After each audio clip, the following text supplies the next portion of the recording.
fishing, it's in my soul. Welcome to the Salt Strong Podcast, disrupting fishing entertainment as you know it. Prepare to laugh. Prepare to get to know fishing legends in a whole new and unfiltered way. And on occasion, you might even learn a thing or two about fishing. Here's your host, Joe Simons. Like diamonds. Hello, Salt Strong Nation. Joe Simons, like diamonds. And we got Luke Simons. Like diamonds. Oh, the kids still got it. So we're talking about just some quick and easy, simple ways to find redfish and speckled trout and snook in this fall transition time. This and flounder too, and flounder.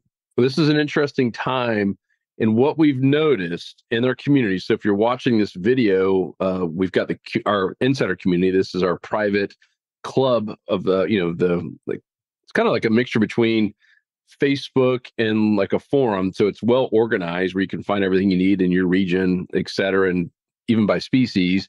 But it also feels and acts like Facebook, where it's super easy to use and doesn't seem clunky like an old school forum. And I've seen two things happen this past week. Like Luke, go back to that one with I think that was our member Noah. Noah. Yeah, he's in a tournament here and he's crushing redfish, right? So I've seen people are basically saying, "Man, I'm having the best bite ever." And then the opposite, I've seen like quite a few people saying, "Man, I've got skunked the last couple trips here. I'm trying to figure out this fall transition. All the fish that were there just 2 weeks ago in the kind of the late summer are now gone. Where the heck are they?" And so we want to do this podcast for you to help you find those feeding zones faster than ever. So we're going to talk about the types of spots, not just GPS spots, because fish do move and, they have tails and no fences. And we'll also talk a little bit about, smart fishing spots. It's now an app. If you don't know, it is now officially an app in the App Store. And we've combined smart fishing tides with smart fishing spots. So everything is right there on one main dashboard. It is amazing. So Luke, there's another person caught, 4 different redfish there? Yeah. That was in Savannah, Georgia. Yeah. And so, fall is the time when you find the fish, it can be extremely good. But if you're not in the right types of zones, you're going to minimize the odds of finding them. And it's actually surprisingly easy as long as you just simplify it down. Like Noah earlier caught a good slam. There's a lot of people catching a bunch of slams. But yeah, as you mentioned, there's some who are just struggling and just kind of having we all get into some situations where we just feel like nothing's working, and we'll just go over kind of some easy fixes to make sure there's some rod bending action. Yep. So what are the fixes there, Lukey? Where, if you were telling someone who's fishing in, let's just say, Tampa area this coming weekend, what types of spots would you tell them to go look at? Yeah, so we'll start with just kind of open bay type situations. So we'll use the Tampa as the example, but the same premise holds true regardless. And the key, just to get some action, I would recommend just start with trout, because trout are much more predictable. They're often going to be holding in deeper water, so that you don't have to have a shallow draft boat or a trolling motor. You don't have to have anything fancy. Trout is the one. That's what I use as my backup plan. I typically go for reds and snook first because I want to catch a slam. Reds and snook are a little bit tougher, and so I go after those first. And then the trout is like this recipe we're going to show is basically the trout is going to be you can do it in your sleep if you just follow this recipe for bays. And the recipe is really like, given that it's fall, there's just a lot of bait fish moving around. Let me get a better map here. Go to the high res satellite. Ooh, that's usually the best. So given that it's fall, there's a lot of bait fish that's just getting flushed in and out. There's a lot of food on the move, and trout want to eat as easily as possible. And so what they do is they typically hold on the outside edges of the grass flats. Okay, so of the bays, you have this big bay, basically target any outside edge of grass, and you're going to catch trout. It's really not a matter of if, it's how many. In many cases, you can catch an absolute ton. And you can just drift it. You don't have to have a trolling motor. You can even troll. Catch a bunch of them just trolling paddle tails, whether it's this grass flat. Sometimes they're on the far end. Sometimes they get up here in the intersections. But if you just spend 15, 20 minutes searching the edges of flats like this, you're going to catch trout. And once you find them, there's usually going to be a lot of them there. So that is typically the easiest way to go out and catch a bunch of fish. And the same thing holds true, right? This first spot we looked at is really just for boaters, or just boat access. But again, there's a lot of parks, and same thing, right? Just find a park that has some seagrass, and on a low tide especially, you can go wade and fish the edge of it. There's going to be trout there. And it's you don't have to have live bait, you don't have to have anything fancy. It's really about finding the fish. They're going to be active. I just throw a little 3-inch paddle tail, like the Slam Shady 2.0, on a 1/4-ounce jig head. Is pretty hard to beat, whether you're trolling or casting. It just flat out gets results. Don't forget the Dr. Juice. Dr. Juice certainly helps, correct. But yeah, that is it. That's been our secret weapon, is that Slam Shady 2.0. It's not the lure to catch every fish in the world, although it has. But for trout, I think that's just the easy. Anyone can do it. You can straight retrieve. You put it on a jig head. It's not that complicated. You just got to find the spot first, and if they're there, you will catch them. Yeah, and again, whether you're from a boat or not. So here's just an example of a good spot. We were out a boat. I guess this is this time last year. The boat was in the shop.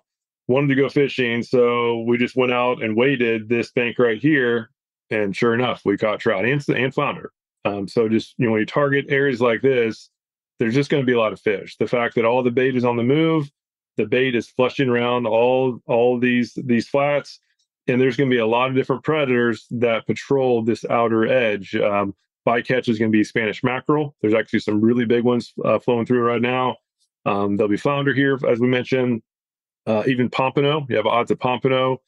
Just a variety of fish. Sometimes some late tarpon and cobia patrolling as well. So it's just a fun way to fish. And as I mentioned before, it is. I can't say it's impossible to get skunk, but it is very rare that there's a skunk trip if this is the focus, right? Just focusing on all these edges of the flats where there's a channel and then shallow grass flats that goes up to it.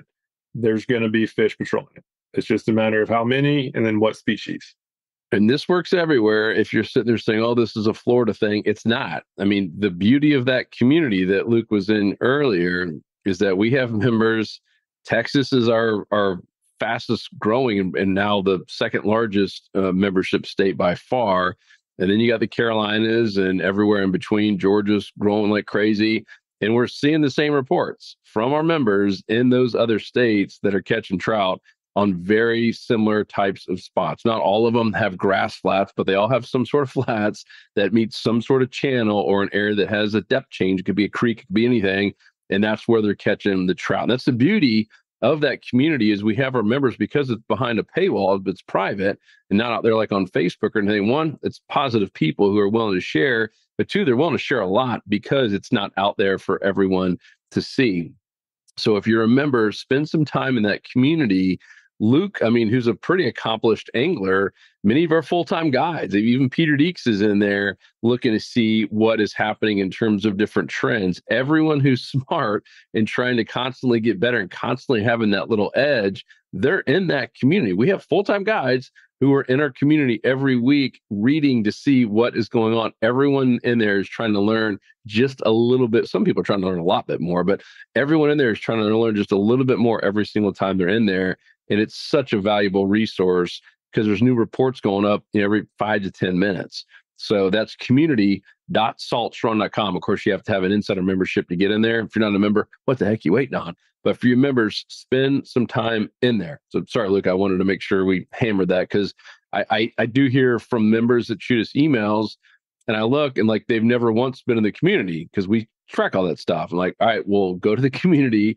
You literally have a region that is where all the fishing reports for your area are being posted, and there's tons of them. Your answer many times is right there in that community. Yeah, and so this is an example of the same type of strategy, just to a different environment. And so this is up in the Jacksonville area, but again, this is just really just any sort of river system / marsh system. This is the strategy. So on the bays, it's find the edges of the grass that comes up to channels. Right. Find that water flow, find the structure that's by the water flow, and that's where many predators are going to be holding this time of the year because all this bait fish is moving in and out. So that's the strategy that is all encompassing. And so that strategy applied to this to a river system. We'll look here, and it's the same thing. Instead of looking for seagrass zones, which there really isn't seagrass in many marsh type areas, it's now looking for oysters, structure, some sort of structure with current flow. So in this case, there's just a lot of oysters and there's a whole lot of creeks. And so if you're a predator, right? If you're a trout or even a redfish or a flounder, you want to be holding in a spot that you have safety from predators like dolphin while having food source coming your way. And so the same premise holds true. Now we're just looking for oysters, and a huge shortcut as the total game changer is this oyster layer. And so this is on smart fishing spots. We have the high res satellite, so you can see it's actually really good view for this area that the water's typically murky. But the game changer here is using this oyster layer. All the oysters will just pop, right? That have all this white is all oysters.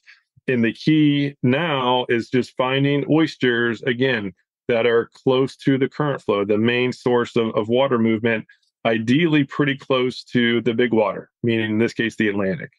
So what I like to do when going to areas like this, or even coaching people in areas like this, is start with the big water. Okay, where is all the fresh water coming in and all the bait moving through?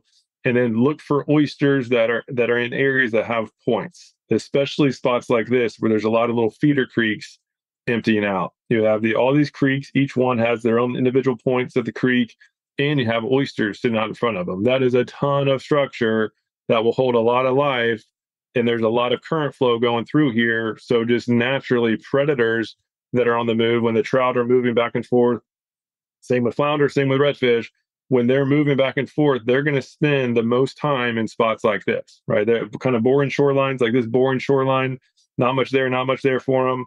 So they're going to keep moving. And as soon as they get to a spot like this, that's where they're going to stay for quite a while. And because they have no reason to leave, right? They have protection and food. Why would they go anywhere else? So look for spots like this. Here's another example. It's like a nice little cut right through here. And you have some oysters going up the way. This is, again, all these are ideal types of spots.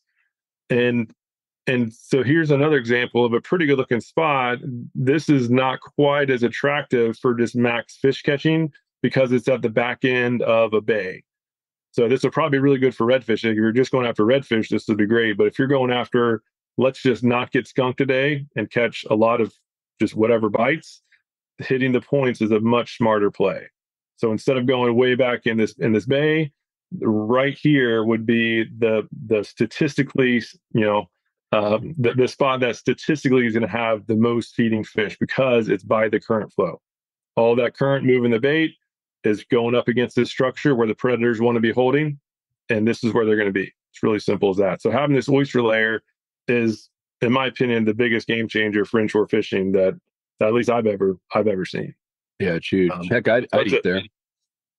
Yeah, I'd eat there too. And just looking at marshes, right? So we have this big marsh system. And so the same thing holds true, right? This is, it's not quite winter. We don't have to go way back up into the backwaters of a marsh. Just focus on the zones that are near the main current flow that also have structure, right? In this case, that also have oysters, especially oysters on points like this. If you can have oysters on a point or in a little constriction zone where that water is getting constricted, that's going to hold fish. Not everyone obviously is going to have a ton of fish, but if you pick 6 of them, the odds are that at least I would say 2 or 3 are going to have a good amount of action. And again, just follow that simple strategy. It is very rare that you're not going to catch something.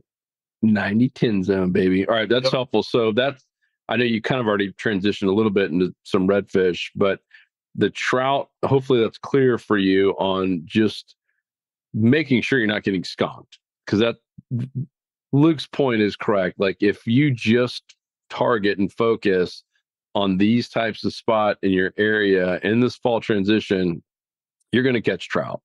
I mean, they're there. They're not that hard. There shouldn't be a reason we're getting skunked. Redfish a little bit tougher, right? Snook can be a little bit tougher. Flounder can be a little bit tougher. Let's talk about redfish in general, because I I know one of the posts, it was a member in that Clearwater area. One was like South Tampa, like, like Ruskin, an area that, you spend some time in. One was like in South Carolina. What types of spots in general are you seeing these big schools of reds that are kind of coming in the month of October and in November in general? Well, the redfish are going to be tougher. So the spots we've talked about, this is basically weather. It works regardless of what the weather's doing, and it's just predictable. And if you want to get out and just not have to think or not have to worry about recent trends and exactly what the weather's doing, what we just talked about is what you should do just to catch some fish. If you're specifically going after redfish, especially schools of reds, it gets a little bit more complex. That's when you really need to know the kind of the recent data. Like if you've been following our weekend game plans, the action is dependent based on what the weather's doing. Because when it's really calm and nice, the redfish that I've been catching in those conditions have been super shallow, because it's nice, they're comfortable. The shallows are no longer hot. There's a lot of food up in the shallows, and when the redfish find the food there, it's easier to catch. Right, the fish, if they're going after mullet don't really have as much area to get away from. So I've been catching a lot of my reds, like my schooling reds, have been in water that I'm like barely floating over. Like the other day, we have the 24-foot Pathfinder. I literally had to push the boat over like a slight hump to get to where the redfish were. And they were just waking. Like as soon as I found them, I could see them waking, and I started catching them there. So when the weather's nice, they're going to be up there super shallow. But when a cold front comes in, they'll often push off, and they'll go off close to the area, but in deeper water. So if there's what does that, be specific? What does deeper water mean to you? So deeper water means more than in the really comfortable time. It's like 2 feet of water or less in most cases. At least that's what I've been seeing. And then once the cold front comes, they'll push off into some nearby water that's at least 3-4 feet deep. So we'll just use this area as an example. So this back cove, this is probably shallow. We can actually see for certain. Yeah. So this back cove, we have the marine chart. This is very shallow. It's not even registering, but there's a lot of oysters and marsh. So on the nice weather, if I'm going after redfish, I'm more excited about going way back up here into all these oysters, knowing that with all this structure, there's got to be a ton of crabs, shrimp, bunch of mullet, mud minnows. There's a lot of life that's going to be holding in areas like this. And so as soon as that water, there's big tidal swings here, but as soon as there's at least 12 inches of water over this territory, those redfish that are hungry, they're going to be going up here to feed. Right, because there's going to be so much food, and so I want to be there with them. And so this is when I would be, if it's nice weather, I'd be targeting this super shallow water near all this structure. And then obviously as the tide comes up, fish closer to it or on top of it, and as the water goes down, then start flushing out with them. But if there's a cold front that just comes through, now I'm going out more towards the deeper zones, right? Knowing that those fish really are not going to be very comfortable in the shallow water when it gets cold. They're going to naturally just kind of push off into some deeper water. They're not going to go 20 miles away, but they'll at least push off into some nearby area that is more comfortable to them. Again, ideally an area that has good structure, with a little bit more depth. And so again, spots like this would actually be really good after cold fronts. And are you still trying to get close to, in this example, if you're watching, so let's make sure we do a good job of letting people visualize what you're seeing. So it's just kind of like a little cove with points and oysters that's also somewhat, in the big scheme of things, close to an inlet where right. Yeah, and again, nothing. And I've never fished here, so I don't know is good or not. So don't focus about this particular spot. Once you start doing this, you'll start seeing, okay, there's just a million spots to try out. So nothing crazy special about this. You can just tell that this map isn't very detailed yet. We're updating this, but there's definitely some deeper water that's flowing through here. We have a lot of backwater that all has to flush out through this channel, and so there naturally will be, again, this will be a protection zone for the fish when that weather starts cooling down, when we get those cold snaps that are starting to push through. So just again, just the type of thing to look for. But I guess what I'm trying to clarify is we're not, because I think some people think, oh, it's a cold front came through, I need to go way back in the back country in these back creeks.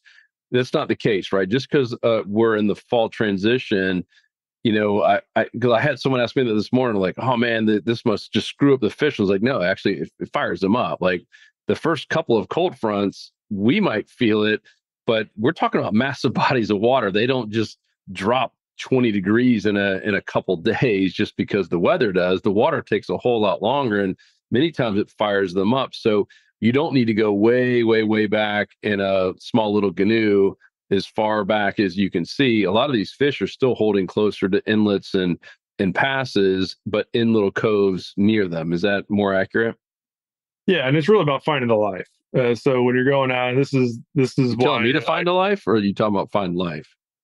Finding life, finding the food, finding signs of life in whatever you're fishing.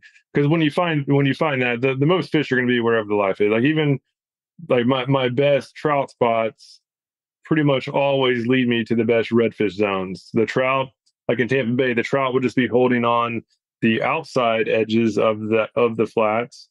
But given that there's all the trout there, that means there's a lot of food, and redfish just prefer shallower water than trout. So it just makes sense that there's going to be a lot of redfish as I push up shallower.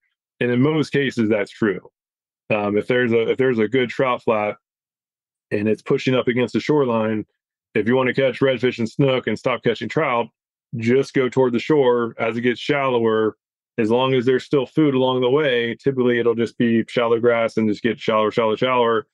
If you just do that, the reds and snook will usually be kind of intermixed, but they'll usually start catching more reds and snook as you catch fewer trout. So some people, oh man, I caught 40 trout last Saturday, couldn't find any reds or trout or snook. Hey, the answer typically is, hey, just go shallower from wherever you were, and there will usually be snook and reds there, snook or reds. It's great tip. So find the food in the fall, and you're probably going to be catching some good fish. But vice versa, like sometimes the food moves around. This is the challenge. There'll probably be one weekend where there's just loads of mullet in here, and the fishing's awesome, and then the next weekend they're all gone. Right, they've gone somewhere else, and so that's when fishing this is a total waste of time. Because when there's no food there, the predators aren't going to be there either. So that's the importance of covering water in the fall, which is why we did that power fishing mini course that just teaches how to move fast and then know when to move and know when to stay and know when to speed up and know when to slow down. It basically covers the essentials and that. And again, following that type of fishing, that's basically what led me away from live bait and more to lures once I started doing that type of fishing, because I realized, hey, like as long as I was like at least halfway decent at reading maps and picking out a half dozen good spots, I can fish them way faster and more efficient with lures than I can with live bait. And I got to the point where I'm now catching more fish per hour more consistently with lures than live bait. And so now it's like painful for me to take live bait out because I know I'm just not moving as fast as I should be. And now I can't use top water. Like it's just all the stuff that I've kind of began to like more than anything, I can't do anymore. And if anybody's at that situation like I was, where like Joe, I remember like we would go out and like we wouldn't go fishing until we had a full live well full of bait, even if it took us an hour to catch them. Like we had to catch live bait first, or we had to go buy it. And if we didn't have it, like we just like our minds just like, man, like we're not going to catch anything. We're wasting our time. But if you're like that, now's the time to try lures. So this is definitely the season to if you really want to get better at lures and not be relying on live bait, now's the time to force yourself. It's hard to do both, so you have to do one or the other. They have two different strategies. But now's the time to hang up the live bait and just focus on lures. Just take like one or two lures and just go out there and just move around fast, and you'll eventually start to pick out the precise areas that are most likely going to have the most fish. Yeah. And if you look at our weekend game plans, like every Friday we have to do weekend game plan for members. And if you watch those videos, that's going to pinpoint the precise types of spots to look for based on the conditions. As mentioned before, so as the fronts come and go, the fish are going to move accordingly. And so we'll just make sure to point you in the right direction to make sure that you're putting yourself in the areas that are most likely going to have the most fish. And as long as you do that, it doesn't really matter what you're using, you're going to be catching more fish. Yep. Yeah, we do it every single Friday for our members. They get a video similar to this for every single state, just showing you what types of spots to fish. And to clarify, when Luke said you can't do both, meaning live bait and lures, you can't do both at the same time very well. Right. I think a complete angler knows how to do all of it. There's a time when you want to fish with shrimp, like you take the kids out, there's a time where you want to just go get, a couple dozen shrimp and, sit at a bridge or somewhere with some structure like a dock and catch snapper and stuff, just to get a bunch of tight lines. Because kids, let's face it, don't have the patience to do what you're talking about doing, which is, go hit a bunch of different spots and kind of power fishing. But right. I'm with you. This is the time. This is the time where bait is tougher to catch. Some of it goes away completely and just moves offshore. Even some of the tackle stores sometimes have trouble getting things like shrimp and different baits. So this is definitely a time to do it. And remember, for us and for a lot of anglers, especially in Florida, it seems like it's more of a predominantly live bait mentality. A lot of people just gave up in the winter and just assume, oh, you can't fish. But that's one of the best times. There's not as much competition. Fish are still eating last time I checked. And because so many people give up because they're relying on live bait, it's a really good opportunity to crush the fish. And like you said, use top water and there's sight fishing opportunities. Water's clear. Like I think that fall and into the winter is a really cool time. Yeah, and for most, like weekend warrior, if you're going out once a week or even like once a month or every other month, especially if you have like a weekend to go, I highly recommend doing lures the first day. That way you can actually go around and start to see where the most life is. And then once you know where the life is, then you can go and take live bait and just spend your time in areas that you already know there's life because you were just there yesterday. It gets really tough, if you go from one weekend to the other. The weather is just fluctuating a lot. We'll get a cold front, the water just plummets, goes way down and temperature wise. And then after a few days of sunshine, it goes back up. So those fish are moving around a lot. And so this is when it's tougher to know exactly where they're going to be, which again is the benefit of power fishing, so that you can go check a bunch of spots quick. But yeah, once you know where the fish are, it's hard to argue that live bait is going to catch less fish. The live bait will catch more at that. You just have to know where the bait is or where you can buy it. And most importantly, though, where those fish are, so that you're not just guessing and going to a dead zone and wasting time. Yep.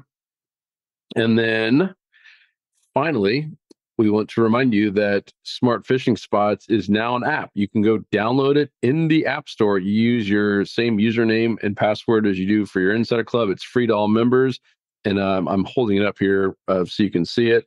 The big change, there's quite a few, but one of the real big ones is that we combined Smart Fishing Spots. These are all the different spots with Smart Fishing Tides. And I don't know if you're watching, you could see that I'm watching myself do this. You can see that as I scroll along, these spots start moving as well and change colors based on how hot they are going to be, red being the hottest and then yellow and so forth. There's a little legend on the left. Really, really helpful, putting new spots in every month, new data coming in every month. And this is updating daily now. Actually, it's updating hourly in many cases. And they're all forecast, right? So as we get more and more data and the days get closer, it becomes more and more accurate, like any type of forecast. But it goes out to about 14 days. Really, really, really cool. And like I said, a lot of big things coming, even for land-based anglers. That's been probably one of the biggest requests. There's a ton of stuff for boaters and kayakers. And we're going to have a couple really cool little layers. As Luke showed earlier, there's plenty of spots to go fish and plenty of areas that are highlighted for land-based anglers. We want to do something, I'm just going to say next level, that's coming soon. So I'm really pumped for you guys to see that. It'll be later this year, but it will be hopefully, if all goes well, this year in 2023. So be on the lookout for that. And if you haven't joined us, go to saltstrong.com, or you can even join through the App Store. But if you want the free lures that come with the membership, is a welcome package, a welcome kit. You need to do it through our site, That's saltstrong.com. You'll see a little join now or a pricing button, and you can sign up right there and get access today. Anything else, Luke? Any other types of spots or any other tips for this fall transition? No, I mean, just now is the time to get out there and spend time on the water. This is my personal favorite season. This is when you have the highest odds of catching some really big redfish in super shallow water. And in many cases, once you find one, if you find one school, there could be 100 of them in there. And however many people you have on the boat is how many you're going to have hooked up at one time. It is awesome. And it's just a matter, again, follow the game plans that we do every Friday. That'll help make sure that you're putting yourself in the right zones based on the conditions. And then, as you join, you'll have access to our courses, the Finding Spots Master Course, the Position and Approach course, which a lot of people don't put enough focus on as far as once you know where they're probably going to be, how do you approach them most efficiently?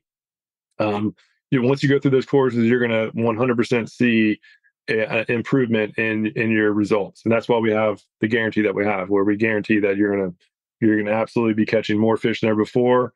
And then number two is, while saving money on all the tackle you need, we have a tackle store that you'll have 20% or more discounts on everything but reels. And for reels, we can't discount those anymore, but we do have free line, free spooling of the line, and free shipping anywhere in the US. So most members save more money than the dues simply by buying the tackle they're already buying. So give it a shot. You have nothing to lose. And again, we can't wait to see you on the platform and see what you're catching on your upcoming trips. Yep. It's also fall, a good time to grow a mullet. A mullet too. A beard. It's a good time to grow a beard, for all you corporate guys and maybe gals, depending on how you identify. It's a great time to grow a beard. And I'm working on my mullet here. Wife's starting to get mad at it. Looking good. And that mullet t-shirt Mike came up with, that's pretty. That's gold.